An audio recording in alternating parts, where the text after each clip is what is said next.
Hindi siya nagsalita kahit isang salita mula noong gabing nagbago ang lahat sa loob ng hukuman. Ang kanyang katahimikan ay may kapangyarihang humubog sa kinabukasan ng isang mapanganib na lalaki. Ngunit nang bigyan niya ng bahagya, halos di mapansing senyas, ang kanyang aso, may nangyaring lubos na hindi inaasahan. Agad na itinigil ng hukom ang paglilitis. Huwag kalimutang mag-subscribe para sa mas maraming kwento tulad nito at mag-iwan ng komento sa ibaba kung saan ka nanonood mula.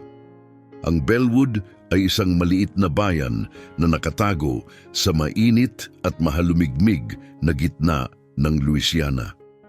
Isa itong lugar kung saan dahan-dahang gumagalaw ang pagbabago, kung saan taon-taon ay pamilyar pa rin ang mga mukha at ang hangin ay laging may bahagyang amoy ng magnolia at punong cypress. Tahimik ang mga kalye, magkakalapit ang mga pamilya at kilala ng lahat ang isa't isa. Malaya ang mga batang naglalaro sa ilalim ng mapanuring mata ng kanilang mga magulang at kapitbahay. Pero sa tahanan ng pamilyang Perez, may kakaiba ng nararamdaman nitong mga nakaraang linggo. Ang dati masigla at puno ng tawanan na bahay ay naging malamig at tahimik. Parang may mabigat na aninong bumalot dito. Si Natalia Perez, 7 taong gulang, ay dating puno ng sigla. Ang kanyang halakhak ay umaalingaw-ngaw sa buong bahay habang tumatakbo siyang nakayapak sa bakuran, umiikot-ikot sa malambot na damuhan. Lagi siyang may dalang enerhiya sa bawat silid, madalas nagsasalita sa sarili habang nagdodrawing o bumubulong ng mga kwentong gawa-gawa sa kanyang mga stuffed toys bago matulog. Hindi siya natatakot sa dilim at hindi rin siya nag-aatubiling tumakbo sa gilid ng kalsada kapag dumaraan ang ice cream truck. Pero ngayon, tila nagbago na ang lahat sa kanya. Isang buwan na ang nakalipas, may isang kakilakilabot na pangyayaring naganap sa loob ng kanilang bahay, isang pangyayaring kumuha sa boses ni Natalia. Labis na malinaw pa rin sa alaala ni Romina Perez, ang kanyang ina ang gabing iyon sa paraang nagpapakilabot sa kanyang katawan.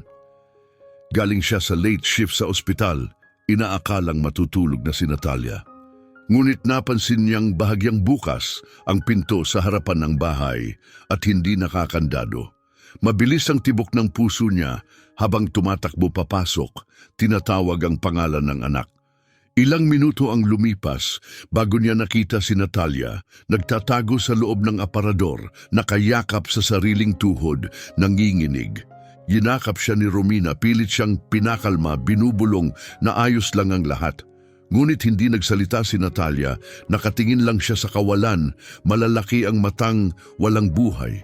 Hindi niya sinabi kung ano ang nangyari, hindi rin niya sinabi kung sino ang nandoon. Dumating ang mga pulis at nagsiyasat sa bahay, naghahanap ng palatandaan na may pumasok o may ninakaw. Pero walang basag na bintana, walang yapak, walang kaguluhan, walang kahit anong ebidensya, walang nawawala at walang bakas ng sinuman. Sa huli, nagkatinginan na lang ang mga pulis dahil sa kawalan ng ebidensya at pahayag mula kay Natalia, wala silang magawa. Na-file ang report bilang isang posibleng maling alarma at ilang araw lang nakalimutan na ito ng buong bayan. Pero si Natalia hindi. Simula noong gabing yon, tumigil na siyang magsalita, tumigil sa paglalaro, tumigil sa pagguhit, at sumasagot lamang kung talagang kinakailangan. Halos hindi siya kumain at hirap siyang makatulog. Sinubukan ni Romina ang lahat, binasahan siya ng paboritong libro. Ibinigay ang kanyang stuffed bunny, binigyan ng maligamgam na paligo, kinakantahan ng lullaby, ngunit walang gumana. Dahan-dahang nawawala si Natalia sa kanyang katahimikan, lumalayo sa lahat ng bagay at tao. Pagkatapos may bagong ugali siyang ipinakita. Tuwing gabi matapos siyang maihiga, tahimik siyang bumabangon at umuupo sa may bintana. Idinidikit niya ang kanyang noo sa salamin, mahigpit na nakahawak sa frame at nakatingin sa madilim na bakuran. Una itong nakita ni Romina nang hindi inaasahan. Bumangon siya para uminom ng tubig at napansing bahagyang bukas ang pinto ni Natalia. Sa loob, nadatnan niyang nakaupo ito, nakatingin sa bakurang sinisinaga ng buwan. Walang ekspresyon ng mukha, mabagal at mababaw ang paghinga at nakatikom ang maliliit na kamay. Maingat niya itong binuhat pabalik sa kama, hinaplos ang buhok hanggang makatulog. Pero naulit ito kinabukasan at kinabukasan pa. Sa una, iniisip ni Romina na baka hindi lang mapakali si Natalia o baka may hinahanap o hinihintay. Marahil ang amang hindi niya kailanman nakilala o sagot na hindi niya maipaliwanag.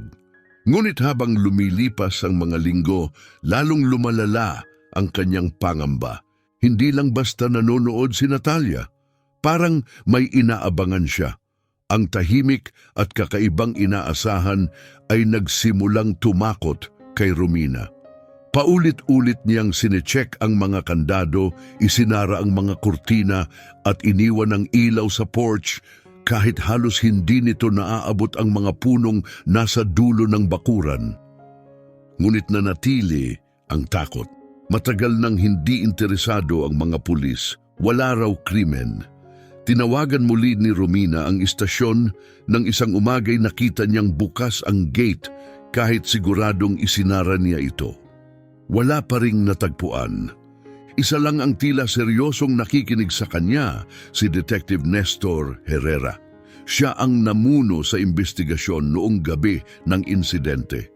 Kahit kapos din sa ebidensya, tila may hindi ito makalimutan tungkol sa kaso. Isang linggo ang lumipas, bumisita si Herrera sa bahay nila Romina.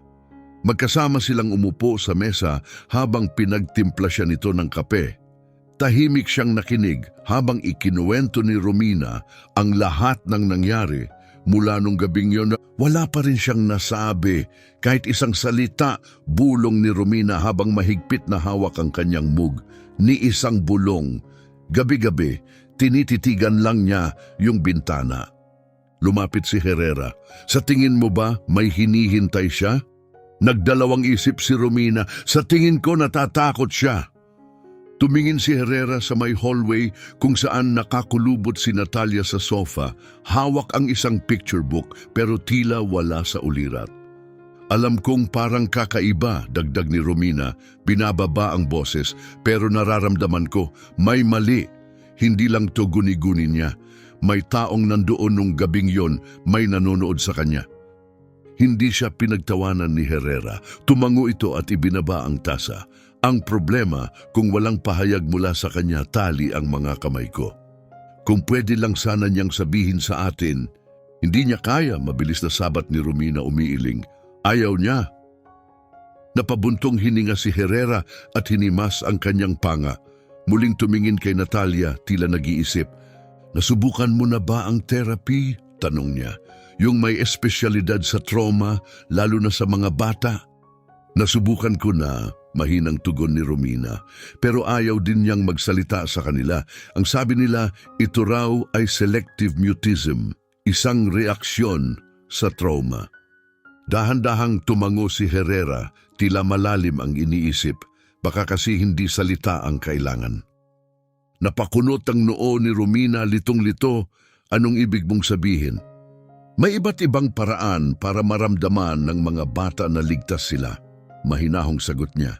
Minsan, ang paghilom ay hindi nagsisimula sa mga salita. May kung anong kakaiba sa tono niya, maingat, ngunit puno ng kahulugan. Buong gabing hindi na makatulog si Romina kakaisip tungkol dito. At pagdating ng katapusan ng linggo, buo na ang kanyang pasya. Bilang isang inang mag-isa sa buhay, sanay na si Romina sa paggawa ng mahihirap na desisyon. Bawat pagpili ay may kaakibat na bigat at panganib. Hindi siya maaaring magpadalos-dalos pagdating sa kapakanan ni Natalia. Ngunit matapos ang usapan nila ni Detective Herrera, may nabago sa kanya. Hindi na nakakatulong ang paghihintay. Hindi na naaabot ng salita ang kanyang anak. At sa bawat gabi na nakikita niyang nakaupo si Natalia sa tabi ng bintana, tahimik at malayo ang tingin, mas lalong lumalalim ang kanyang pangamba na unti-unti nang nawawala ang kanyang anak.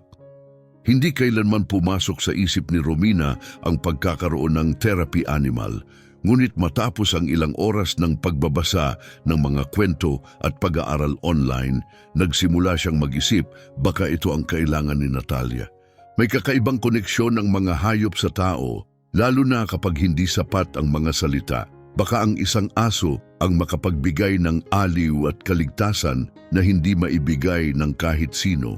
Baka ito ang makagabay sa kanya pabalik mula sa katahimikang kinalulubluban niya. Isang linggo, matapos ang pag-uusap nila ni Herrera, nagpa-schedule si Romina ng pagbisita sa isang espesyal na center na nagsasanay ng support dogs para sa mga taong galing sa trauma. Ito'y nasa labas ng bayan, lagpas sa malalawak na bukirin at makakapal na kagubatan. Habang pumarada siya sa graba ng parking lot, sumulyap siya sa salamin at tinignan si Natalia. Tahimik ang bata sa kanyang booster seat. Nakapatong ang mga kamay sa kanyang kandungan at malayo ang tingin. "Nandito na tayo, anak," mahinang sabi ni Romina. Hindi sumagot si Natalia. Katulad ng palagi, maingat siyang inabot ni Romina, hinaplos ang kamay nito at binuksan ng seatbelt bago bumaba sa ilalim ng mainit at gintong hapon. Tahimik ang lugar ng pasilidad. Napapaligiran ito ng matataas na bakod at may malawak na espasyong nilalaruan ng mga aso o di kaya'y sumusunod sa mga utos ng kanilang tagapagsanay. Habang papasok sila sa may porch, isang babae ang lumapit sa kanila. Matatag ang lakad at may mabait na mga mata. Tila nasa huling bahagi na ng kanyang 4 "Ikaw si Romina, tama?" Bati niya sabay abot ng kamay. "Ako si Dr. Alison Vaught, tayo ang nagkausap sa telepono." Tumango si Romina. "Maraming salamat po sa oras ninyo." Lumipat ang tingin ni Dr. Vaught kay Natalia at bahagyang lumambot ang ekspresyon. Hindi siya yumuko o nagsalita sa matinis na boses na madalas ginagawa ng mga taong pilit makipag-ugnay sa bata. Sa halip, ngumiti lang siya at tinuro ang pinto. "Tara sa loob." Maliwanag at malinis ang loob ng center. May halimuyak ng antiseptic na nahahalo sa amoy ng mga alagang aso. Sa mga dingding ay nakasabit ang mga larawan ng mga bata kasama ang kanilang therapy animals. Mga mukhang puno ng tiwala, tawa at tahimik na saya. "Marami kaming batang tinutulungan dito," paliwanag ni Dr. Vaught habang naglalakad sila sa hallway. Iba't iba ang pinagdadaanan, may PTSD, may anxiety, may autism. Sanay ang mga aso naming tumulong sa emosyonal at pisikal na aspeto. Huminto sila sa harap ng isang malaking silid na puno ng natural na liwanag. Ang mga bintana ay mula sahig hanggang kisame at tanaw ang bakuran kung saan nagsasanay ang mas marami pang aso. Sa loob, may ilan na nakahiga sa malambot na kutsyon habang ang iba'y abala sa pagsunod sa utos ng kanilang handlers. "Nabanggit mong may selective mutism, si Natalia," dagdag pa ni Dr. Vaught, tumingin sa batang tahimik na nakatayo sa tabi ng kanyang ina. "May interes ba siya sa mga hayop kahit dati pa?" Sandaling nag-isip si Romina. Noong mas maliit pa siya, mahilig siyang manood ng puppy videos at noong 3 taon siya, may stuffed dog siyang laging bit-bit. Ngumiti si Dr. Vaught. "Magandang palatandaan yan." Pindot niya ang isang button sa may pinto. Ilang sandali pa, dumating ang isa pang trainer na may kasamang malaking German Shepherd sa leash. "Ito si Kimbo, Ania. Dati siyang police dog." Napalalim ng hinga si Romina, kahanga-hanga ang aso, matangkad at matipuno, ang balahiboy halo ng itim at kayumanggi. May mahabang pilat sa gilid ng katawan nito, isang bakas ng buhay na minsang puno ng panganib. Umupo ito ng tuwid, nakaangat ang tainga, matalim at matatag ang mga mata. "Nasugatan siya habang nasa duty," paliwanag ni Dr. Vaught. "Pinrotektahan niya ang handler niya mula sa saksak. Nabuhay siya pero pinaritiro ng mas maaga. 1 taon na siyang kasama namin, tumutulong sa mga batang dumaan sa matitinding pagsubok." Tumingin si Romina kay Natalia. Hindi alam kung ano ang aasahan. Tahimik pa rin ang anak, hindi gumagalaw pero may kakaiba. Nakatuon ang kanyang tingin kay Kimbo. Hindi siya lumalayo, hindi siya nagtago. Sapat na ang maliit na pagbabagong iyon. Lumuhod si Doktor, Vought sa tabi ng aso at mahinahong nagutos, "Stay!" Nanatiling walang galaw si Kimbo, sinulyapan si Natalia, ngunit hindi lumapit. Pagkatapos ay humarap si Doktor, Vought sa bata. "Magaling siyang makinig," sabi niya ng dahan-dahan. "Kung gusto mong lumapit siya, itaas mo lang ang kamay mo." Tahimik, mahabang katahimikan, walang gumalaw. Ramdam ni Romina ang lakas ng tibok ng kanyang puso. Pagkatapos, dahan-dahan maingat, iniangat ni Natalia ang kanyang munting kamay. Ang galaw ay mabagal pero malinaw. May intensyon. Tumango si Doktor, Vought kay Kimbo. Lumapit ang aso. Isang hakbang, 2, 3. Nang maramdaman ni Natalia ang mainit na hininga nito sa kanyang palad, hindi siya umatras. Sa halip, banayad na gumalaw ang kanyang mga daliri, bahagyang lumapat sa malambot na balahibo ng aso. Ito ang unang pagkakataon na kusang lumapit si Natalia sa kahit sino mula noong gabing nagbago ang lahat. Napaluha si Romina. Napahawak siya sa kanyang bibig habang tahimik na pinapanood ang tagpong iyon, labis ang damdaming bumalot sa kanya. Hindi lang ito basta sandali. Ito ay simula ng isang bagong pag-asa. Ngumiti si Doktor, Vought ng marahan. "Magaling ka, Natalia. Gusto ka na agad ni Kimbo." Hindi nagsalita ang bata, pero hindi rin siya umurong. Para kay Romina, sapat na ang progresong iyon. Pagsapit ng pag-alis nila sa center, nakaupo na si Kimbo sa tabi ni Natalia sa likod ng kotse, kalmado at alerto. Hindi pa rin nagsalita o ngumiti ang bata, pero may nabago. Isang tahimik, ngunit makahulugang pagbabago. At sa kauna-unahang pagkakataon sa napakatagal na panahon, pinayagan ni Romina ang sarili niyang makaramdam ng kaunting pag-asa. Gabing iyon, inasahan ni Romina na muling magsasara si Natalia sa kanyang sarili tulad ng dati tuwing may bago o hindi pamilyar. Pero sa kanyang pagkabigla, hindi nagtago si Natalia. Sa halip, umupo siya sa sahig ng sala sa tabi ni Kimbo, marahang hinihimas ang pilat sa gilid ng katawan ng aso. Nanatiling tahimik at hindi gumagalaw si Kimbo. Hinahayaan si Natalia na galugarin ang kanyang balahibo. Paminsan-minsan lamang pumapaspas ng tainga kapag umuugong ang bahay. Nang oras na para matulog, naghintay si Romina sa may pintuan ng kwarto ng anak. Hindi alam kung ano ang aasahan. Kusang umikot si Kimbo at humiga sa paanan ng kama, walang kahit anong utos. Si Natalia naman ay sumampa sa kama at humiga ng tahimik. Pero ngayon, hindi siya tumalikod sa dingding tulad ng dati. Sa halip, humiga siyang nakatihaya, nakatingin sa kisame habang ang kamay ay marahang nakapatong sa gilid ni Kimbo. At gabing iyon, sa kauna-unahang pagkakataon sa loob ng maraming linggo, nakatulog siya nang hindi tinititigan ang bintana. Nagpuyat si Romina sa kusina, hawak ang tasa ng tsaa, pinapakinggan ang katahimikan. Hindi niya alam kung ito na ba ang sagot, kung isang aso nga ba ang makagagamot sa sugat na dala ng kanyang anak. Pero ito ay isang bagay, at sa ngayon, sapat na ang isang bagay. Mula nang dumating si Kimbo, naging mas tahimik ang mga gabi. Bagaman nagigising pa rin si Romina sa kalagitnaan ng gabi, nakasanayan na ito ng kanyang katawan dulot ng linggo ng pag-aalala, hindi na niya naabutan si Natalia sa tabi ng bintana. Sa halip, sa bawat pag-check niya, natatagpuan niya ang kanyang anak sa ilalim ng kumot, ang kamay ay nakapatong pa rin kay Kimbo na mahimbing na natutulog sa tabi niya. Dapat sana'y nakaluluwag iyon ng dibdib. Isang senyales na gumaganda na ang kalagayan.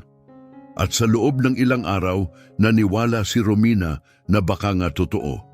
Hindi pa rin nagsasalita si Natalia, pero hindi na siya natatakot sa malalakas na tunog. Nagsimula na rin siyang kumain kahit kaunti at hindi na siya napapaurong kapag inaabot siya ni Romina. Ang nagbibigay ng pinakamatinding pag-asa kay Romina ay ang paraan ng paghawak ni Natalia kay Kimbo.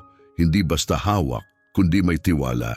Minsan, hinahaplos niya ang balahibo ng aso na parang doon siya kumakapit. Parang iyon ang nag-uugnay sa kanya sa mundong ginagalawan. Minsan naman, kapag akala niya walang nakakakita, isinasandal niya ang kanyang mukha sa tagiliran ni Kimbo at ipinikit ang kanyang mga mata. May mga araw pa nga na matatagpuan ni Romina si Natalia sa sahig, hawak ang mga krayola, nagdo-drawing. Palaging pareho ang guhit, si Natalia at si Kimbo magkatabi sa bakuran. Walang background, walang salita, sila lang dalawa. Pero may matibay na damdamin sa mga guhit na yon. Hindi matinag, matatag. Hanggang sa isang linggo matapos dumating si Kimbo, bigla na namang nagbago ang lahat. Nagising si Romina sa isang malalim at mababang unggol na gumugulong sa loob ng bahay. Agad siyang napabangon, kumakabog ang dibdib. Tahimik ang paligid, tanging ugong ng ref at huni ng hangin sa labas ang maririnig. Pero muling umungol si Kimbo, mababa, matatag at may babala. "Kimbo!" Tawag ni Romina, agad na bumangon mula sa kama. Ang mga paay lumapat sa malamig na sahig. Bahagyang nakabukas ang pinto ng kwarto ni Natalia. Dahan-dahan siyang lumapit. Ang kabay unti-unting tumitindi sa kanyang dibdib. Sa maliit na siwang, nakita niya si Natalia nakatingin sa bintana na babalutan ng maputlang liwanag mula sa ilaw sa labas.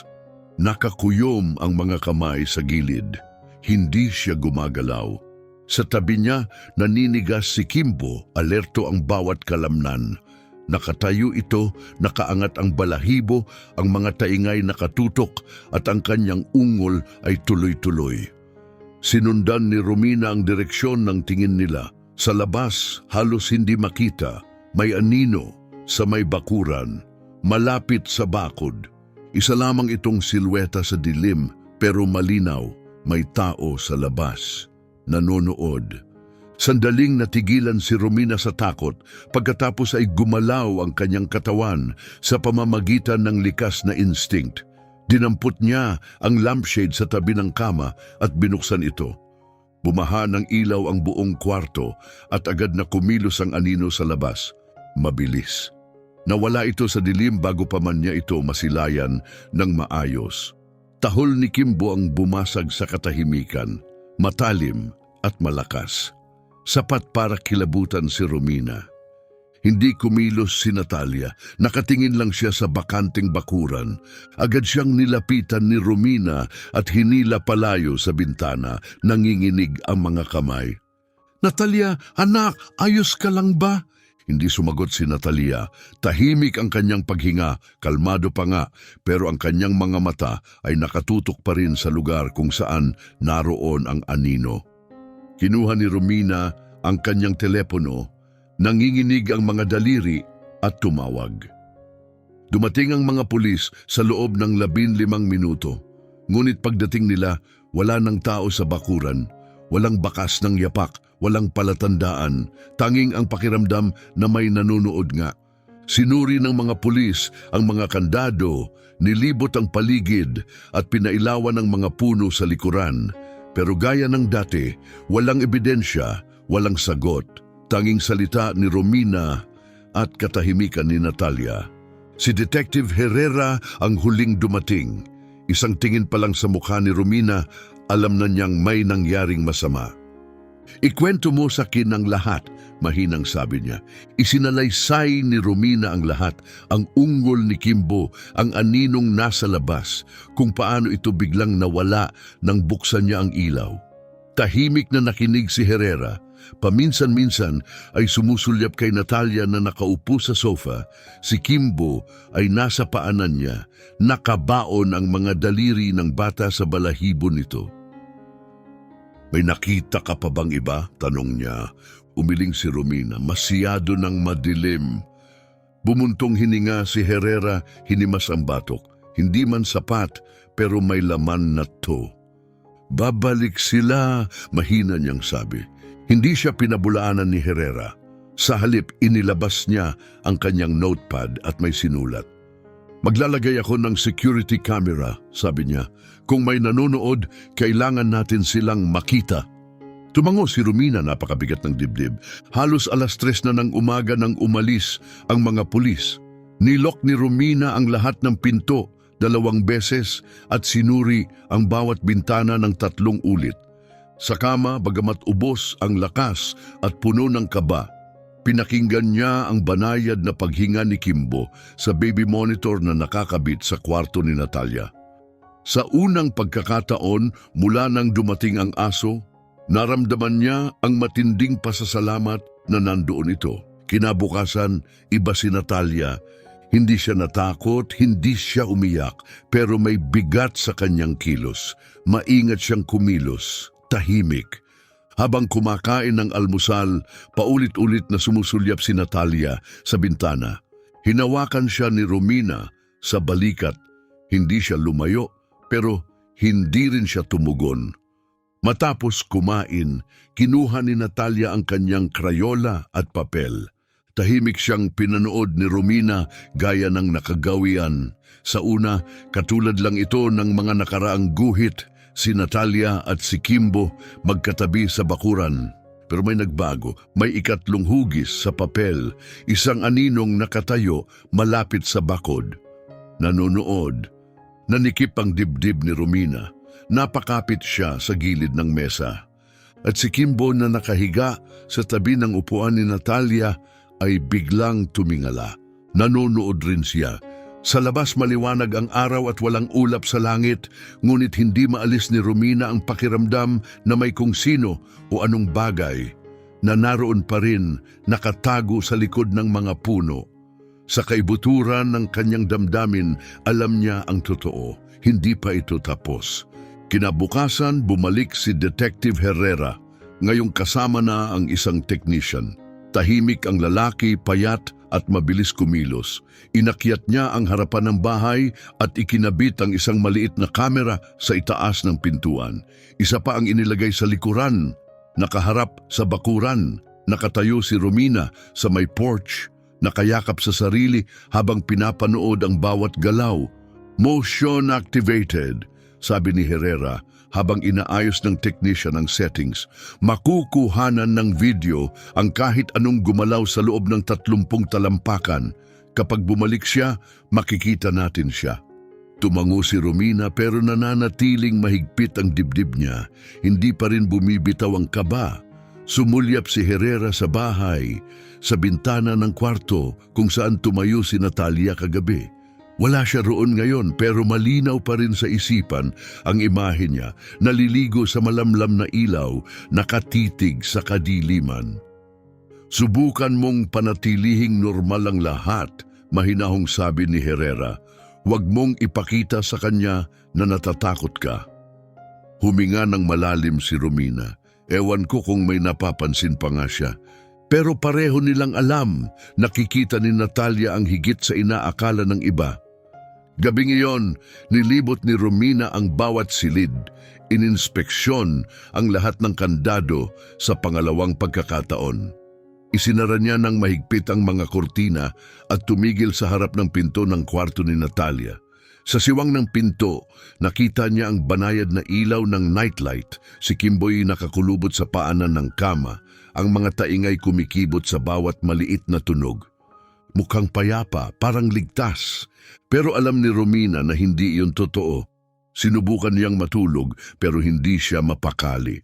Ang bawat langit-tingit ng bahay, bawat huni ng hangin ay nagpapakaba sa kanya. Sa labas, umaaling-aungaw ang kuliglig, ngunit sa loob ng bahay, ang katahimikan ay parang kumakain sa kanya. Sa huli, nanaig ang pagod. Nahulog siya sa isang mababaw at magulong tulog, puno ng madidilim na anyo at mga bulong na hindi niya maunawaan. Hanggang sa narinig niya ang tahol, malakas, matalas, biglaan, napabangon si Romina. Kimbo! Mabilis ang tibok ng puso niya habang hinila ang kumot at lumabas ng kwarto. Bukas na naman ang pinto ni Natalia. Sa loob, si Kimbo ay nakatayo sa may bintana. Matigas ang tindig, mababa at marahas ang ungol. Nakaangat ang balahibo niya at ang kanyang labi ay nakangisi, ipinapakita ang matatalim na ngipin. Nakatayo si Natalia sa tabi niya, mahigpit ang hawak sa kwelyo ng aso. Mabilis kumilos si Romina. Tumakbo siya sa loob ng silid at sinundan ng tingin ni Kimbo palabas ng bintana. At nandoon nga, isang figura nakatayo lang sa labas ng saklaw ng porch light, hindi gumagalaw. Nanonood, nanlamig ang dugo ni Romina. Hindi na siya nag-isip, dinampot niya ang lampshade at binuksan ito. Agad na lumiwanag ang kwarto. Gumalaw ang figura pero hindi kaagad. Sandali pa itong nanatili ron, nakatitig, nanonood sa kanila, nanonood sa kanya. Pagkatapos, bigla na lang itong tumalikod at nawala sa likod ng mga puno. Tahol si Kimbo, malakas, galit na galit, handang lumundag palabas ng bintana kung hindi siya hawak ni Natalia. Hinila ni Romina ang kanyang anak papalayo, niyakap ito ng mahigpit. Nanginginig ang mga kamay niya habang dinampot ang telepono. Sinagot ni Herrera sa ikalawang ring. Bumalik siya, bulong ni Romina. Halos hindi mabuo ang mga salita. Paparating na ako. Dumating ang mga pulis sa loob ng ilang minuto. Sumuyod ng liwanag ang buong bakuran, gumalaw ang mga flashlight sa likod ng mga puno. Tahimik ngunit mabilis ang mga galaw ng mga pulis, sinisilip ang bawat sulok. Pero gaya ng dati, wala pa rin. Walang bakas, walang basag, walang pagpasok, tanging ang nakapanghihilakbot na kawalan. Nakatayo si Herrera sa porch, nakatawid ang mga braso habang pinapanood ang footage mula sa kamera.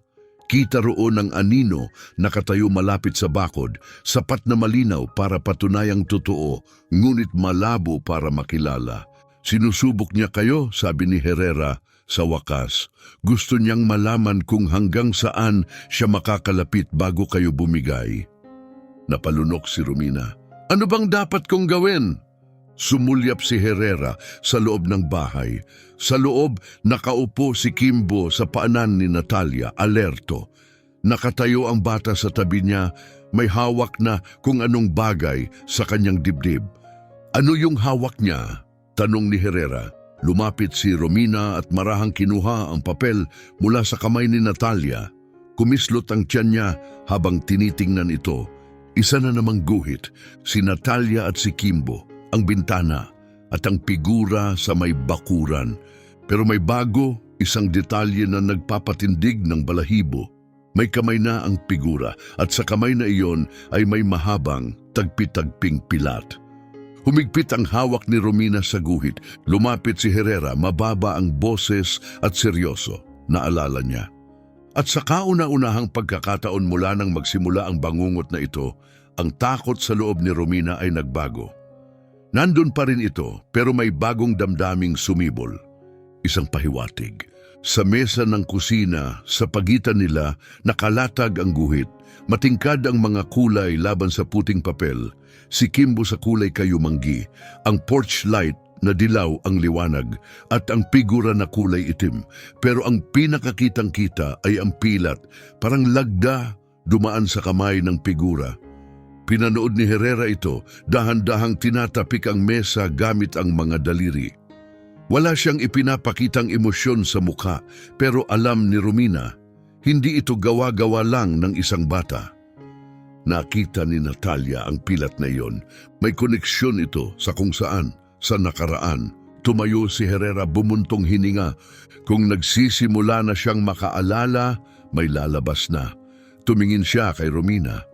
Kailangan na nating sundan ito. Ngayon, sumulyap si Romina patungo sa sala kung saan nakaupo si Natalia sa sahig kasama si Kimbo. Banayad na gumagalaw ang maliliit niyang daliri sa balahibo ng aso na parabang iniisip niya habang hinahaplos ito. Nanatiling hindi gumagalaw si Kimbo, laging alerto, ang mga taingay kumikibot sa bawat ingay, gaano man ito kaliit. Naging kasama na siya ni Natalia sa lahat ng bagay, ang katahimikan sa gitna ng mundong hindi naligtas. Paano natin siya mahihikayat na sabihin pa ang alam niya? Tanong ni Romina, bakas ang pag-aalala sa kanyang tinig. Hindi siya magsasalita, sagot ni Herrera, ni isang salita. Sandaling natahimik siya bago idinugtong ng maingat, pero hindi ibig sabihin noon ay hindi siya nakikipag-ugnayan. Sinundan ni Romina ang tingin nito patungo sa mesa sa kusina, lalo na sa pinakabagong guhit ni Natalia. Nandoon ang mga sagot, hindi sa kanyang mga salita, kundi sa kanyang ipinapakita. Kinabukasan, naupo si Romina sa tapat ng kanyang anak sa kusina. Marahan niyang isinuksok ang isang blangkong papel sa harap nito, kasunod ng isang kahon ng krayola. Tumingin si Natalia sa kanya, tapos kay Kimbo, na nakaupo sa tabi ng upuan niya na parang tahimik na tagapagbantay. Saglit na nag-alinlangan ang kanyang mga kamay sa ibabaw ng mga krayola bago niya kinuha ang kulay itim at nagsimulang gumuhit. Sa simula, pamilyar ang eksena. Siya, si Kimbo, ang bakuran at ang madilim na figura na nakatanaw mula sa malayo. Ngunit pagkatapos ay may bago siyang idinagdag. Gumuhit si Natalia ng isang van. Napasinghap si Romina. Nakaparada ang van sa gilid ng kalsada, bahagyang nakatagilid na para bang nahuli sa paggalaw. Madilim ang mga bintana, pero sa loob, gumuhit si Natalia ng isang figura, isang tao. Marahang yumuko si Romina, halos pabulong ang tinig. "Anak, sino yan?" Hindi tumingin si Natalia, hindi siya nagsalita, ngunit kinuha niya ang kulay pulang krayola at dahan-dahang pinintahan ang manggas ng figura ng malalim na pula, ang parehong kulay na ginamit niya para sa pilat sa mga naunang guhit. Napigil ang paghinga ni Romina. Dumating si Detective Herrera makalipas ang isang oras. Tahimik niyang pinag-aralan ng guhit habang si Natalia ay nakaupo sa sahig malapit kay Kimbo, bahagyang nakatalikod. Hindi siya lumahok sa usapan, pero hindi rin siya umalis. Isang van, bulong ni Herrera, hinahagod ang guhit gamit ang isang daliri. Nakatikom ang kanyang panga. Maaaring ito na ang lead na matagal na nating hinihintay. "Paano natin ito magagamit?" tanong ni Romina, pausang tinig. "Kung naaalala niya ang pilat at ang van," sagot niya, "ibig sabihin, hindi lang ito basta-basta manonood. Isa itong taong nakita na niya dati, malamang isa sa mga nandoon noong gabing iyon." Lumamig ang paligid sa bigat ng kanyang sinabi. Naramdaman ni Romina ang paninikip ng tiyan. Lumapit pa si Herrera. "May kaso noong nakaraang taon sa kabilang bahagi ng estado. Ganitong-ganito, isang lalaki nasa van, may batang babae na nawala mula mismo sa kanilang bakuran. Walang sirang kandado, walang bakas." "Nahanap ba nila?" tanong ni Romina, halos hindi niya mabigkas. Hindi sumagot si Herrera. Wala nang kailangang sabihin. Ang itsura ng kanyang mukha ay sapat na. Hinimas niya ang kanyang panga, kita ang bigat sa kanyang loob. Kailangan pa natin ng higit pa, simula pa lang itong guhit. Hindi ito sapat para kumilos. Tumingin si Romina sa kanyang anak. Paano kung wala na siyang kayang ibigay pa? Tahimik si Herrera ng matagal. Pagkatapos ay mahina niyang sinabi, "May naibigay na siya." Gabing yon, halos hindi nakatulog si Romina. Paikot-ikot sa kanyang isipan ang mga imahe, ang van, ang pilat, ang aninong nakatayo sa labas ng bintana. Pinakinggan niya ang bawat tunog, alerto sa bawat kaluskos ng sahig o dampi ng hangin sa bintana. Pero sa pagkakataong ito, iba na ang pakiramdam. Alam na niya ngayon, ang taong iyon ay hindi lang basta estranghero. May connection ito kay Natalia. Nandoon na ito noon at ngayon bumalik siya. Kinabukasan, may bagong guhit sa ibabaw ng mesa. Maayos itong inilapag sa tabi ng hindi nagalaw na almusal ni Natalia. Nanginig ang kamay ni Romina habang pinupulot ito. Iba ang guhit na ito, hindi bahay, hindi bakuran, ito ang loob ng van. Nandoon si Kimbo sa tabi ni Natalia muli, pero ngayon nasa loob sila ng sasakyan. Kumpleto ang detalye, dashboard, upuan, madilim na ilaw, lahat ay malinaw na nakaguhit. Nanikip ang dibdib ni Romina. Pinatunayan nito ang kinatatakutan niya.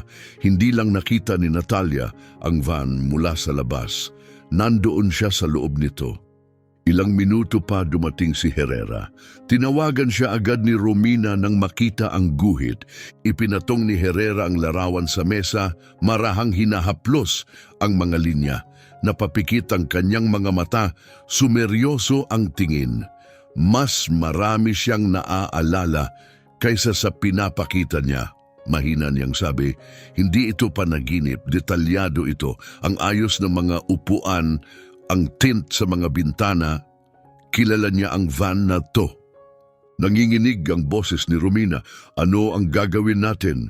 Umupo si Herrera, bumuntong hininga. Hahanapin natin ang van na yon. At nagsimula agad ang paghahanap. Nagpadala si Herrera ng alerto sa lahat ng istasyon para sa mga van na tumutugma sa deskripsyon. Madilim ang kulay, maaaring may tinted na bintana. Sinuri niya ang mga lumang kaso, naghahanap ng kahalintulad na ulat. Pinanood siya ni Romina mula sa kabilang bahagi ng kwarto habang unti-unting bumabalot sa kanya ang matinding kaba. Tahimik lang si Natalia sa gitna ng lahat, nakaupo sa sahig, hawak-hawak ang balahibo ni Kimbo, nakatalikod sa lahat. Hindi siya nagsalita, hindi rin nagpakita ng reaksyon, pero alam ni Romina, nakikinig siya, lagi siyang nakikinig. Isa na namang gabi nang hindi mapakali, nakalak ang buong bahay, mahigpit ang mga kurtina, pero naroroon pa rin ang pakiramdam na may nanonood. Umuugong ang hangin sa labas, sumasayaw ang mga sanga sa bintana, at bawat tunog ay may dalang banta. Lampas hating gabi, biglang nag-angat ng ulo si Kimbo. Alerto siya agad, nakataas ang mga tainga, naninigas ang katawan. Napabangon si Romina, kumakabog ang dibdib. Narinig niya rin ito, banayad na kaluskos sa labas. Mga yabag, may gumagalaw sa graba. Umungol si Kimbo, mababa, matindi, puno ng babala. Kinuha ni Romina ang kanyang telepono at sa kabila ng takot, steady ang kanyang mga kamay. Binuksan niya ang security camera app, bumibilis ang tibok ng puso. At nandoon sa screen, isang figura gumagalaw sa gilid ng bakod. Hindi na ito nanonood ngayon. Umalis na ito, puno ang silid ng korte. Bawat upuan ay okupado at ang mababang bulungan ng mga tao ang pumuno sa hangin. Mula sa iba't ibang panig ay dumagsa ang mga tao, hinatak ng kasong yumanig sa kanilang tahimik na bayan at lumaganap pa sa labas nito. Lahat gustong makita ang lalaking nagnakaw ng mga bata. Naupo si Romina sa unahan, katabi niya si Natalia, ang maliit na kamay nito ay nakabaon sa balahibo ni Kimbo, mahigpit ang pagkakakapit. Nasa paanan niya ang aso, alerto at hindi gumagalaw, ang mga matang maingat na nagmamasid sa paligid tulad ng lagi. Sa kabila ng aisle, nakaupo si Carl Devo kasama ang kanyang abogado. Walang ekspresyon ng mukha nito, tila kalmado ang postura. Pero nakita ni Romina ang mga bitak, ang bahagyang panginginig ng panga, ang paninigas ng mga daliri. Nangangamba siya, alam niyang palapit na ang wakas. Tumayo si Jenna Collins, ang taga-usig, upang simulan ang kanyang pambungad na pahayag. Tiyak ang kanyang pananalita, puno ng kumpiyansa. Mahinahon, ngunit matatag ang kanyang boses habang inilalatag niya ang mga ginawa ni Devo, ang buwan ng paniniktik, ang planong kalkulado, ang gabing dinukot niya si Emma Sullivan at ang pagbabalik niya upang tiyaking hindi na makapagsasalita si Natalia. Nang banggitin ang pangalan ni Emma, hindi napigilan ng mga magulang nito. Nakaupo ilang hilera sa likod ni Romina ang maiyak. Hindi naroon si Emma, sinabi ng mga doktor na hindi pa siya handa.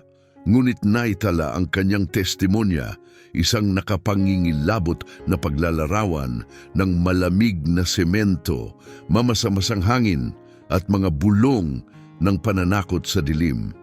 Sumunod si Michael Graves, abogado ni Devo, nakasuot ng mapusyaw na abuhing suit. Sinubukan niyang paliitin ang bigat ng kaso. Sinabi niyang malabo ang video, hindi sapat na ebidensya.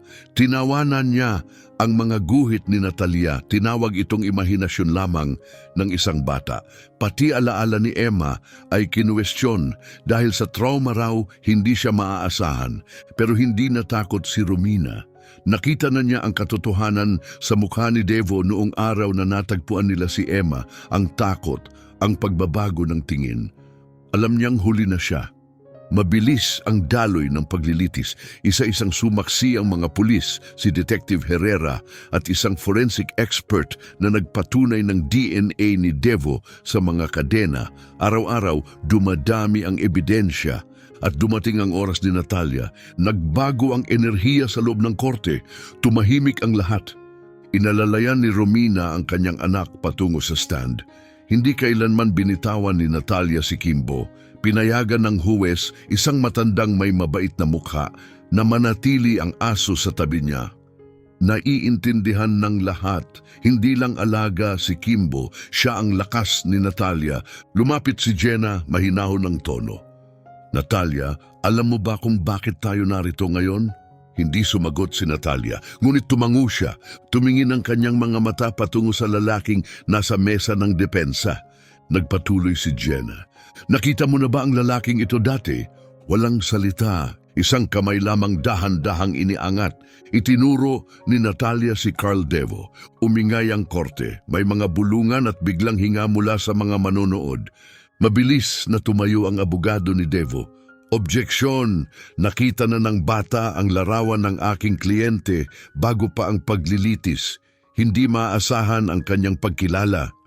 Itinaas ng huwes ang kamay. Objection overruled, mahinahong sabi nito. Ipagpatuloy mo, Ginong Collins. Bahagyang yumuko si Jenna, mahinahon pa rin. Natalia, kinausap ka ba ng lalaking ito? Mahabang katahimikan.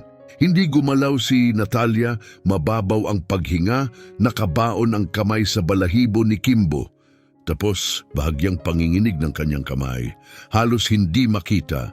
Napansin agad ni Kimbo, umangat ang tainga niya, tumigas ang katawan sa ilalim ng palad ni Romina. Isang mababa, malalim na ungol ang lumabas sa kanyang dibdib, hindi galit, pero malinaw, isang tanda ng pagkilala. Tumigil ang lahat, sa kabilang dako ng silid na nigas si Carl Devo. Nanggigil ang kanyang mga kamay. Ang dati walang ekspresyong mukha ay hindi na maitago ang tensyon. Lumakas ang ungol ni Kimbo, hindi paghula, alam niya. Bumaling si Jenna sa huwes. Your Honor, nais ko pong muling tawagin si Detective Herrera sa stand. Pumasok si Herrera, kalmado at mahinahon gaya ng dati. Detective, tanong ni Jenna, nakasalamuha na ba ng asong ito ang akusado bago ngayon? Umiling si Herrera, hindi pa po sa pagkakaalam ko. Paano mo ipapaliwanag ang reaksyong ito? Tumingin si Herrera kay Kimbo na hindi inaalis ang tingin kay Devo. Dahil hindi nakakalimot ang mga aso, sagot niya ng diretsyo. May dumaloy na kaba sa buong korte. Humarap si Jenna kay Devo. Mr. Devo, may maipapaliwanag ka ba kung bakit nakikilala ka ng asong ito? Hindi siya sumagot. May ibinulong ang kanyang abogado. Mabilis at mariin, ngunit nakatitig lang si Devo sa harap. Nakapirmi ang panga, namumutla ang mga daliri. Alam na niya at alam na rin ng lahat. Kinabukasan nagbago siya ng plea. Guilty. Hindi sumabog ang korte sa ingay, ngunit sa damdamin, luwag, lungkot, pagsasara. Tahimik na nakaupo si Romina. Maingat na tumabi si Kimbo sa kanyang binti. At doon huminga ng malalim si Natalia at bumulong. Salamat. Ito ang unang salita niya sa loob ng maraming buwan. Lumabo ang mga araw matapos ang paglilitis. Gaya ng ibang maliit na bayan, mabilis din silang nakausad. Pero dala pa rin ni Romina ang bigat ng lahat ng nangyari. Iba na ang pakiramdam sa bahay, hindi na parang lugar ng multo, kundi isang tahanang dahan-dahang naghihilom. Ang katahimikan ay hindi na puno ng takot. Tahimik ito sa isang bagong paraan, ang uri ng katahimikang dumarating matapos ang bagyo. Hinatulan si Carl Devo ng habambuhay na pagkakabilanggo, walang posibilidad ng parol. Paulit-ulit sa isip ni Romina ang huling sandali sa korte, ang pagbagsak ng balikat ni Devo nang marinig ang hatol at ang maikling tingin niya kay Natalia bago siya inalis ng mga gwardya. Tapos na. Pero isang bahagi ni Romina ang hindi pa rin lubos na makabitaw. Nagsalita si Natalia sa korte, isang bulong, mahina pero totoo. Mula noon, hinintay ni Romina ang pagbabalik ng tinig ng anak. Ngunit hindi pa ito bumalik. Mas ligtas na ang bahay ngayon. Pinalitan ang mga kandado, nagdagdag ng mga kamera at ang mga bintana ay hindi na kinatatakutan. Hindi na dinidikit ni Natalia ang sarili sa salamin. Hindi na siya naghihintay sa dilim. Pero tahimik pa rin siya. Sa halip palagi siyang malapit kay Kimbo. Hindi siya iniiwan nito. Araw-araw, pinapakain niya ito, inaalagan, binubrush ang balahibo. Niyayakap niya ito sa sofa, nakapikit, humihinga ng malalim. Nagbago na rin ang kanyang mga guhit. Mula sa mga aninong may takot, naging puno ng kulay at liwanag. Ang huli niyang iginuhit, nakaipit sa ref, ay larawan nila ni Kimbo nakangiti. Hinawakan ni Romina ang larawang iyon sa puso niya. Hindi tuluyang nawala ang mga bangungot, pero bihira na. Minsan pa ring nagigising si Natalia, nanginginig, kumakapit kay Kimbo. Pero hindi na siya kinakain ng takot. Hindi na siya natutulala kapag may nag-doorbell. Hindi na siya natatakot kapag umaalis si Romina sa silid. Unti-unti na siyang bumabalik. Isang tahimik na gabi, nakaupo si Romina sa porch, may hawak na tasa ng tsaa, pinapanood si Natalia sa bakuran. Pinapalamlam ng takip-silim ang langit, rosas, ginto, kahel. Nakaupo si Natalia sa damuhan, nakatawang pinapanood si Kimbo na gumugulong sa likod, masigla ang buntot. Payapa ang sandali, pinakapayapa sa matagal na panahon, at narinig ni Romina ito, isang tunog na matagal na niyang hindi naririnig. Tawa, mahina, banayad. Totoo, napatayo si Romina, kumakabog ang puso. Tumutawa si Natalia, hindi malakas, hindi tulad ng dati, pero naroon ito. At sa pinakakalmadong tinig, bumulong siya kay Kimbo. Good boy! Napatigil si Romina. Totoo iyon. Hindi imahinasyon. Muling nagsalita si Natalia. Tumayo si Kimbo at kumaway ang buntot, nakatitig sa kanya.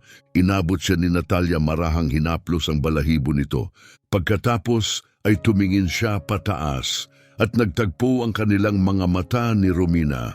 May dumaloy sa pagitan nila, pagkakaintindihan, paghilom. Tumayo si Natalia at lumakad papunta sa porch. Pagdating niya, sandaling tumigil at binigkas, mahina, halos bulong. Namiss kita! Napaluhod si Romina, nakabukas ang mga braso, nang gigilid ang luha.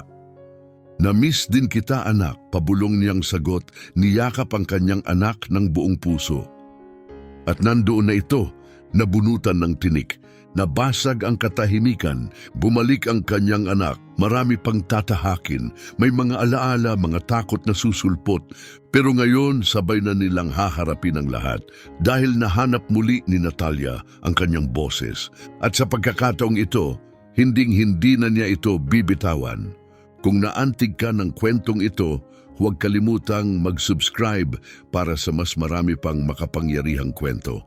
Pindutin ang like, ibahagi ito sa isang taong kailangang marinig ito at bisitahin ang aming channel para sa iba pa. Maraming salamat sa panonood.